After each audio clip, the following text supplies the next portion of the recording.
దునియా దూకుడు మీద రాకెట్ స్పీడ్తో ముందటికి పోతుంటే మూర్ఖత్వం మాత్రం మనుషులని ఇడ్చబెడతలేదు. వినాయక చంద ఇయ్యనందుకు విజ్ఞానం లేని అజ్ఞానుల అవతారం ఎత్తిండ్రట. జగిత్యాల జిల్లాల కల్లెడ అనే ఊర్లుండే 4 కుటుంబాలను కుల బహిష్కరణ చేసిండ్రట ఆ ఊరి కుల పెద్దలు.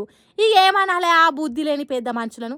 కొద్దిగా కూడా ఆలోచన చేయకుండా తలకాయల ఆవగింజంత మెదలు లేనట్టు చేస్తారా?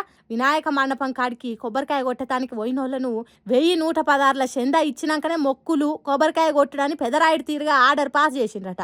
పాపం అలా తాన పైసలు ఉన్నాయో ఉన్నా ఇంకేదన్నా అక్కరున్నదని మాతోని కాదనే వరకు కులంలోకి వెళ్ళి బహిష్కరించిండ్రట.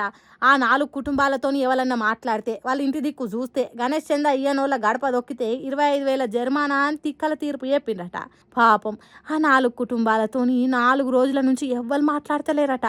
ఇట్లయితే కుదరదని సీదా పోలీస్ స్టేషన్కి పోయి కంప్లైంట్ ఇచ్చిండ్రట.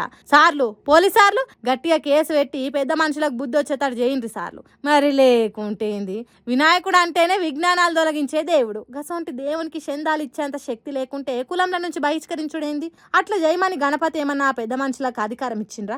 ఏం మనుషులో ఏం పాడు. మనిషిని మంచిగా చూసే రోజులు ఎప్పుడొస్తాయో ఏమో పోన్రి.